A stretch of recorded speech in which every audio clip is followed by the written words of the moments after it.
mesa de tertulia, compañeros de viaje con José Basagoiti y Gustavo Martínez. ¿Qué tal ambos? Muy buenas noches. Muy buenas, ¿qué tal? Hola a los dos, ¿qué tal? Bueno, vamos a empezar de nuevo con las palabras, que yo no sé si ya empieza a ser un poco lo mismo de siempre, pero de banqueros centrales, porque esta semana hemos escuchado hablar a Jerome Powell. Básicamente decía un poco lo que ha venido comentando desde el pasado 20 de marzo, que se van a bajar los tipos de interés a lo largo de 2024 será, y ahora dejaba el apunte de que todavía la guerra contra la inflación no ha terminado. Esto con otro jarro de agua fría que no sé si han lanzado los gobernadores del Banco Central, porque ayer hablaba Kashkari y dejaba caer la posibilidad de que incluso no hubiera bajadas de tipos en todo 2024. No sé vosotros cómo veis las apuestas ahora mismo, precisamente tras esa, no sé si enmendarle la plana de Kashkari a lo que ha dicho Powell estos últimos días. Bueno, pues sí, hay halcones y no halcones dentro de la Fed. Y sorprendente, a mí me sorprende mucho el tono bastante dovish de Powell, porque siempre ha sido una persona creo que muy diligente y parece que ha cambiado un poco el rumbo. Kashkari ayer creo que algo más responsable, porque los últimos datos de inflación son posiblemente un bache, pero por lo menos para preocuparse, ¿no? Y la Reserva Federal tiene como mandato, no olvidemos, la estabilidad del dólar, y no lo está consiguiendo. Por lo tanto, hombre, tener una narrativa algo hawkish creo que es lo suyo. Espera, José, porque no sé si hemos dejado de escucharte. ¿Sí? No sé si te has muteado o ha habido algún problema técnico. Yo le oigo, ¿eh? Gustavo, ¿tú nos escuchas? Sí, yo os oigo. Vale, sí. Pues, y José, ¿puedes hablar? A ver. Hola, hola. 1, 2, 3. Sí, perfectamente. Sigue, ahora sí. ¿Empiezo o sea, No. Sigue desde donde estábamos. Y bueno, pues como digo, el rumbo que está tomando la Powell, desde mi punto de vista, pues es un poco irresponsable. Y Kashkari, desde mi punto de vista, correcto, ¿vale? Porque, como digo, esto puede ser un bache. Powell avisaba que el camino sigue siendo positivo, pero bueno, que podía haber ciertos tropezones, y desde mi punto de vista el IPC que hemos tenido, hombre, es preocupante, y ahora mismo tenemos al petróleo atacando los $90. Esto tiene que preocupar mucho, no solo al entorno de la Fed, sino también al propio Joe Biden, que no olvidemos que utilizó en su día las reservas estratégicas para manipular el precio a la baja, y ahora mismo pues no cuenta con esa baza, ¿no? Estamos con un entorno bélico muy preocupante y con posibles repuntes de inflación. Por lo tanto, este entorno tan positivo que está cotizando ahora mismo la bolsa, creo que está haciendo un poco de repricing ahora tras las palabras ayer de Kashkari y los últimos acontecimientos que ahora hablaremos geopolíticos, y pues son las caídas desordenadas del día de ayer. Pero creo que queda todavía más repricing, porque, insisto, yo esa lucha contra la inflación tan positiva que ve Powell y su séquito, es que no la acabo de ver. Yo sé que aquí hemos debatido muchas veces camino a la deflación, Rodrigo también lo ha comentado, y quizás su tesis de inversión. Yo es que no lo tengo nada claro. De hecho, más bien veo lo contrario. Veo que seguimos con dos catalizadores muy fuertes a nivel de inflación. Uno es toda la geopolítica y el petróleo, que sabemos que es el input que más permea sobre la economía.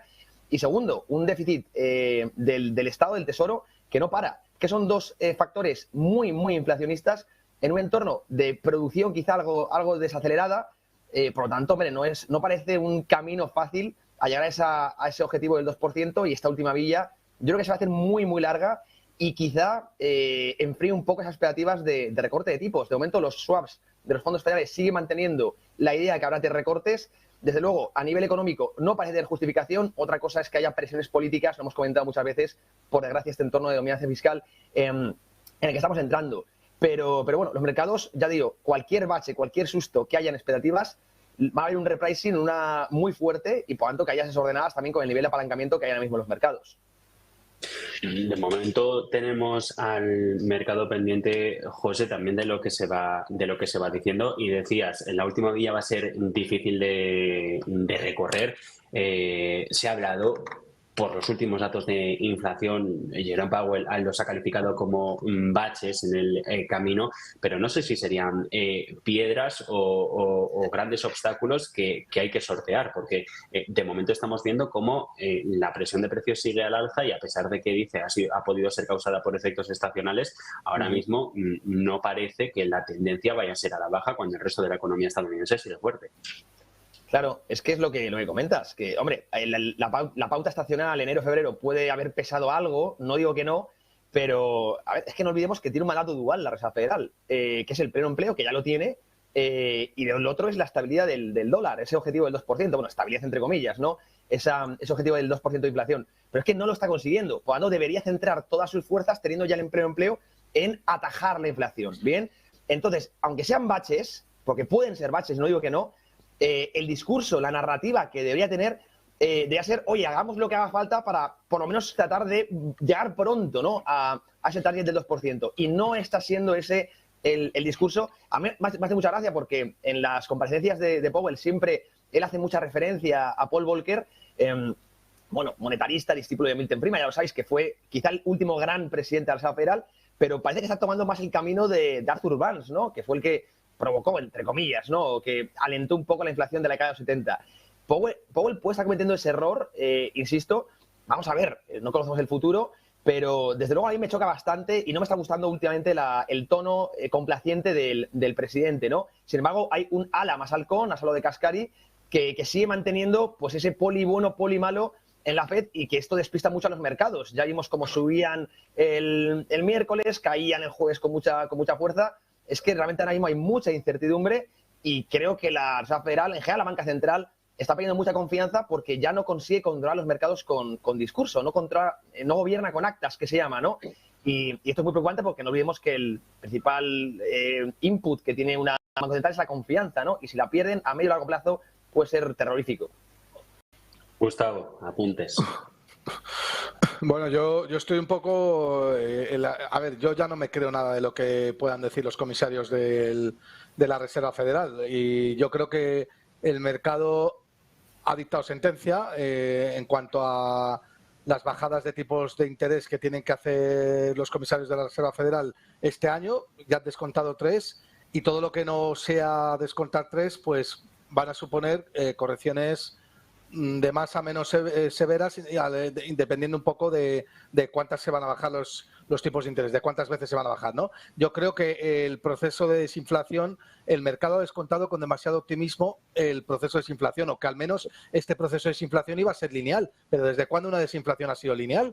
Si tenemos un barril del petróleo que ya está cotizando por encima de $90 y eso va a disparar los precios de la energía y del resto de commodities, y un oro que está en máximos, que está descontando que tenemos represión financiera y que lo más normal es que tengamos inflación por encima de los tipos de interés. Yo no sé a qué aspira sinceramente el mercado, ¿no? O sea, vamos a ver, aquí hay una Reserva Federal que va por detrás del mercado siempre. La Reserva Federal no tiene ni idea de lo que va a hacer. Así que lo que diga Powell ayer o antes de ayer y lo que diga el resto de comisarios da igual, porque es que no vale nada, es que no saben lo que van a hacer.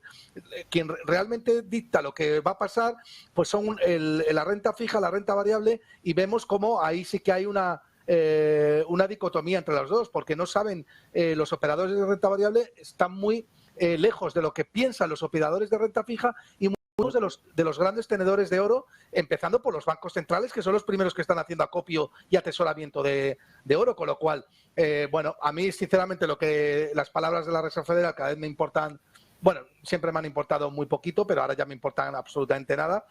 Y yo creo que el proceso de desinflación, o sea, el dinero va a sufrir volatilidad en los próximos meses, y que las bolsas van a tener bastante volatilidad. ¿Sabes cuál es el problema, Gustavo? Que la memoria es muy corta. Entonces, mucha gente no ha estudiado las últimas eras inflacionistas. Entonces, lo que tú comentas, no saben que no se vence a la inflación de forma lineal. Eso lo has explicado muy bien. En la lucha contra la desinflación suele haber baches, y baches que se cronifican además, ¿no? Incluso sí.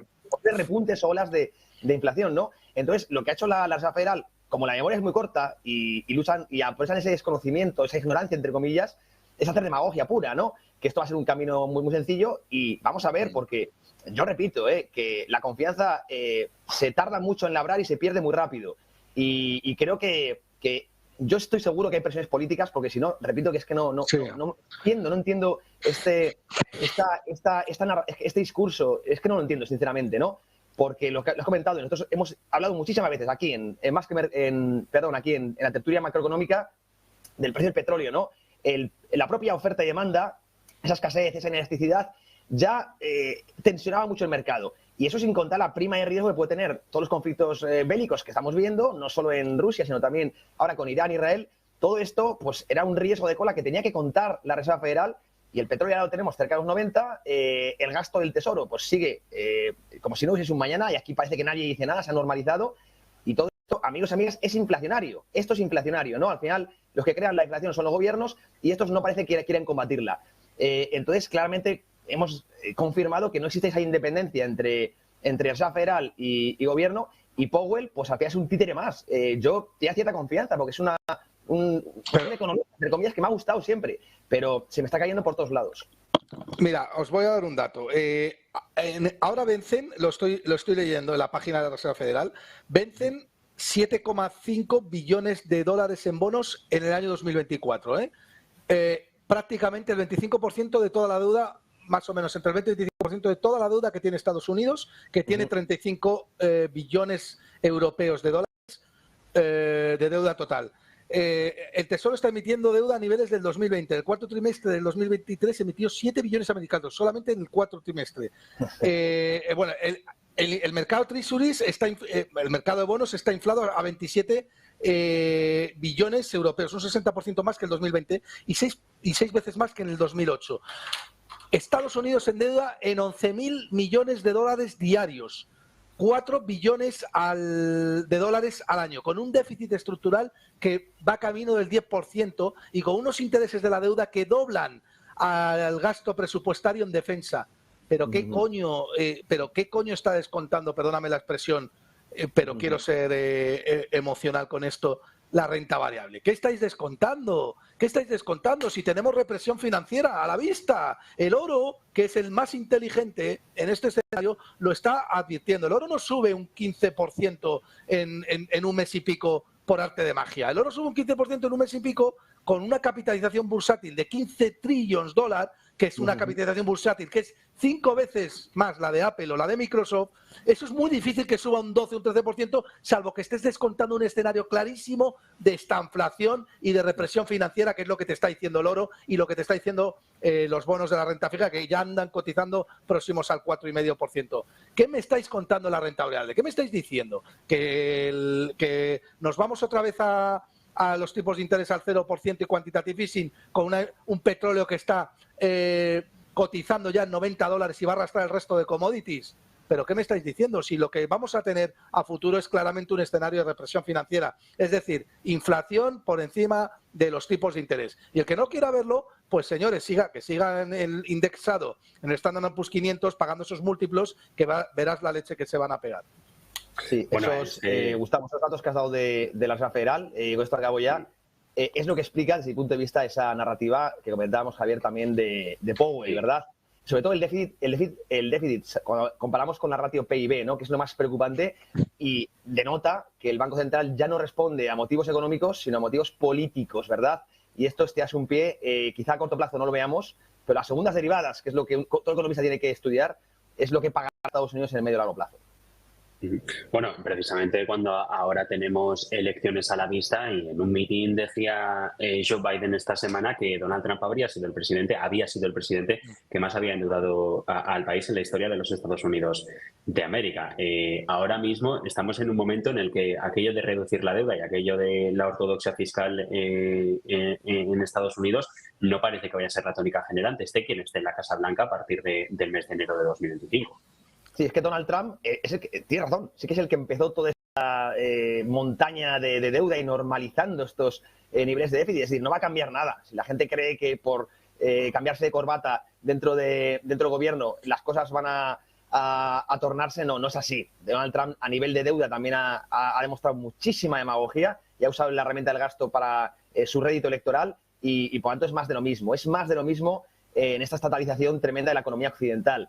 Y bueno, yo lo he dicho, a corto plazo no estamos viendo las consecuencias porque hay demanda aún de dólares, pero el dólar, claro, es que estas cosas no se ven a corto plazo, pero una fotografía de largo plazo, si tú empiezas a hacer aberraciones de déficit, cronificando un 8-9% y además usando el dólar como arma de guerra, estamos viendo lo que está pasando, creo que todos somos conscientes de que ahora el dólar se está utilizando como el principal arma de guerra. Esto va deteriorando muy poquito a poco, de forma invisible quizá, pero en la confianza de cara a que podamos ver un gran cambio de ciclo en próximas décadas. No sé si lo viviremos, pero desde luego estamos ante una época importantísima en la historia. Bueno, yo no creo que... Yo estoy de acuerdo con todo lo que ha dicho José, pero no creo que veamos un cambio de ciclo en las próximas décadas. Yo creo que lo vamos a ver en los próximos años. Y es clarísimo. Es que el mundo no puede funcionar sin inflación. Se le acaba de decir José.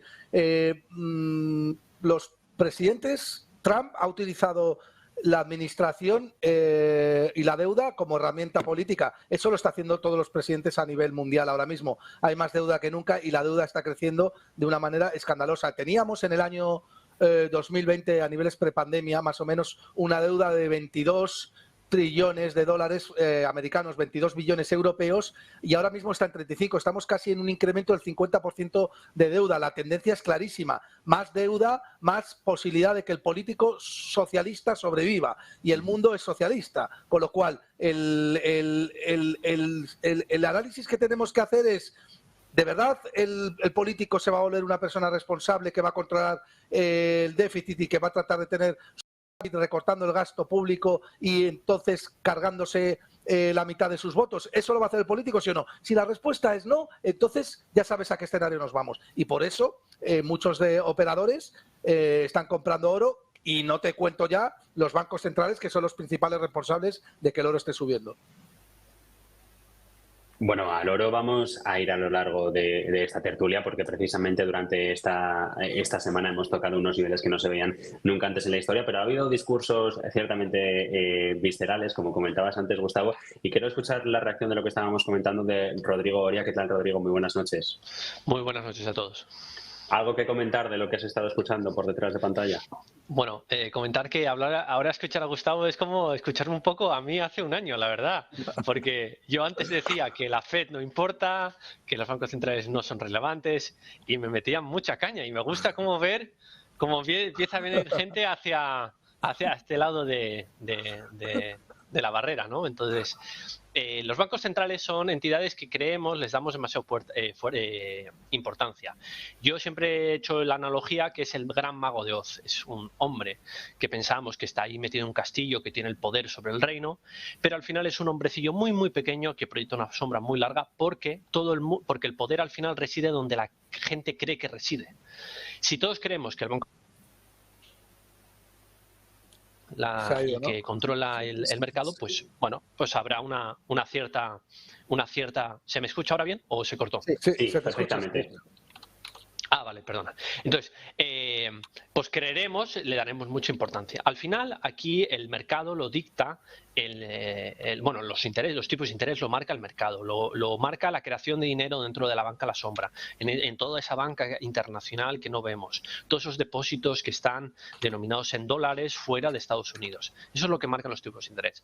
Por eso estamos viendo cómo el dólar está subiendo de valor y el yuan, a pesar de los intentos del gobierno chino, está depreciándose. Lo que estamos viendo es una señal clara de que algo en la economía no funciona bien. Estamos viendo cómo el ratio del oro-cobre se está deteriorando en favor del oro, lo que está indicando que el cobre como metal industrial está ralentizando su demanda, y vemos un yuan pues cada vez más flojo versus un dólar.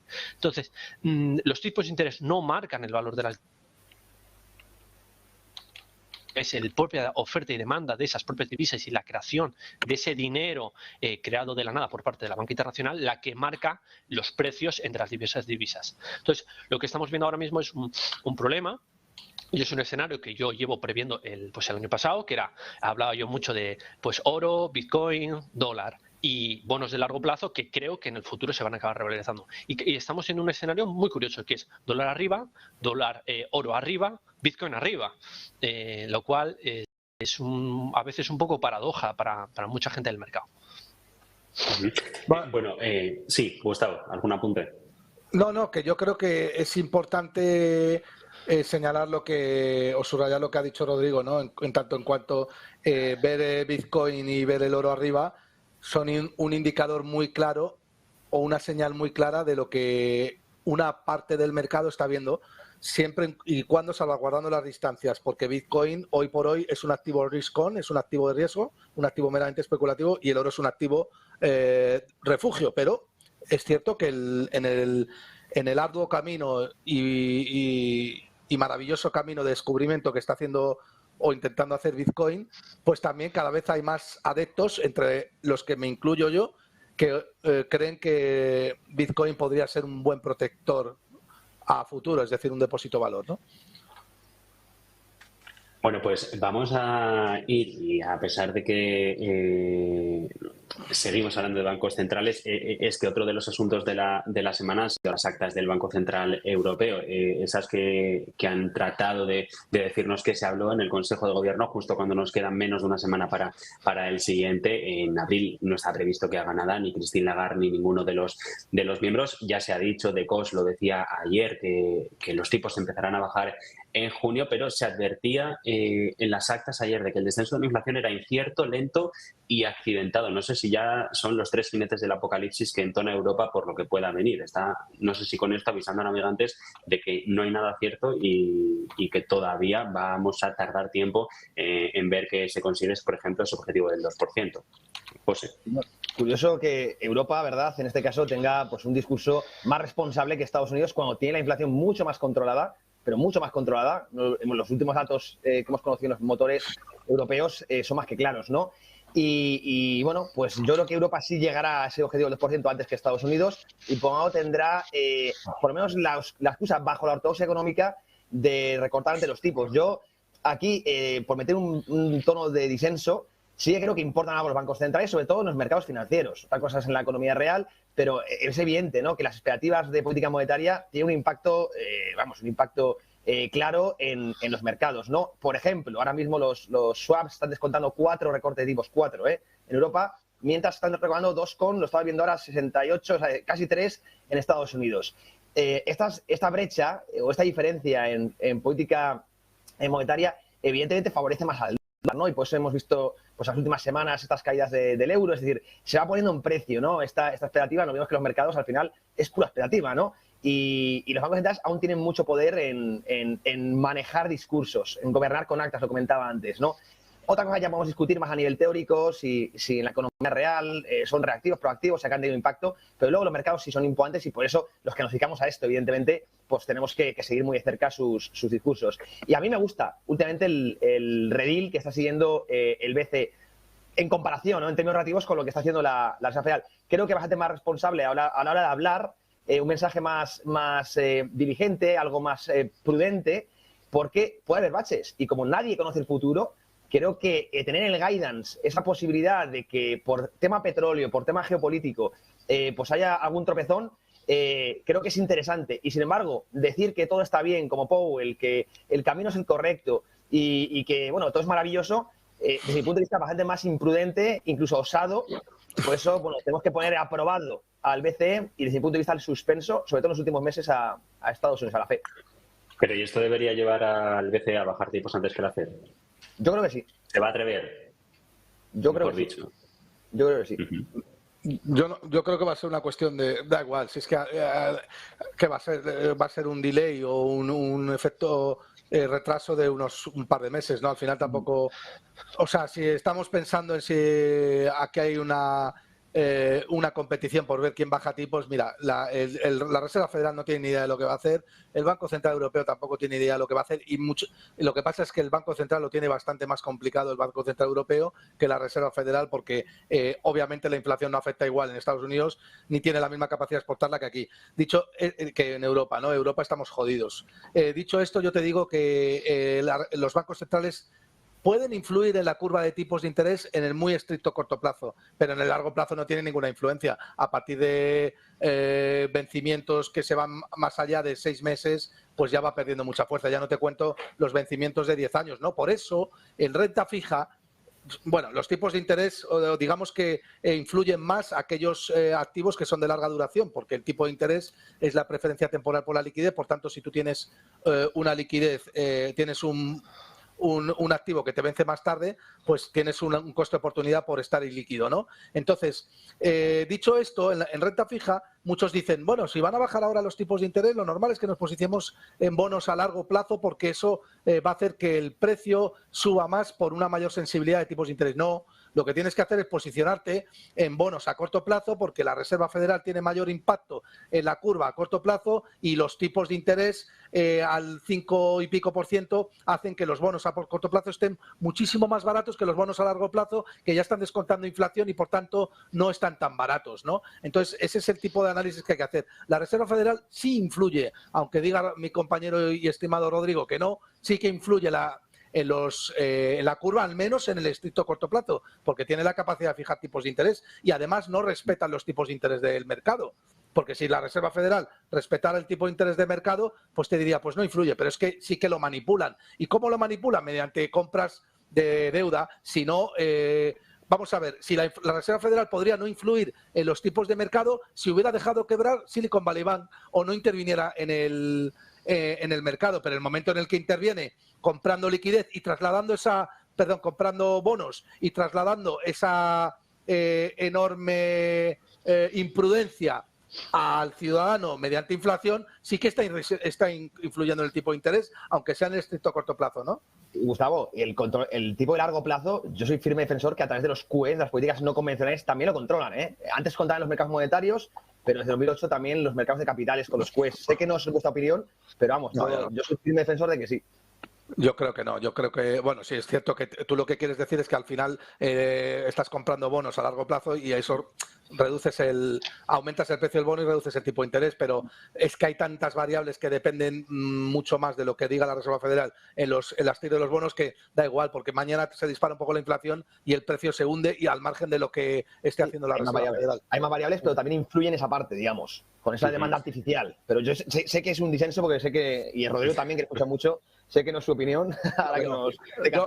Yo respeto tu opinión, y la de Rodrigo, pero yo creo que a 10 años no influye en absoluto nada. Rodrigo, por alusiones de ambos. Gustavo, como está ahora estamos en mi equipo, entonces el equipo de que no influye, pues ahora somos 2 contra 1, la verdad. Has perdido. Parece. Decir, por bajar un poquito, que han dado muy buenas notas mis compañeros, siempre me gusta dar un mensaje más sencillo para la gente, aunque no es recomendación de inversión. Si vas a tener una divisa fiat, dinero falso, ten dólares, porque es la estafa Ponzi más fuerte. Si vas a tener un activo real, ten oro, mejor que la plata. Si vas a tener un activo digital, o ten Bitcoin, ¿no? Y si vas a tener algún tipo de renta fija, siempre americana. Ese es Hay mucha gente, hay muchos bitcoiners que dicen, no, tenlo 100%, pero bueno, también hay que entender que mucha gente ni tiene la convicción ni tiene la capacidad de absorber la volatilidad y necesita tener dinero fiat. Entonces, esa sería, pues un poquito una nota práctica, una especie de mapa o de brújula para guiar los mercados financieros.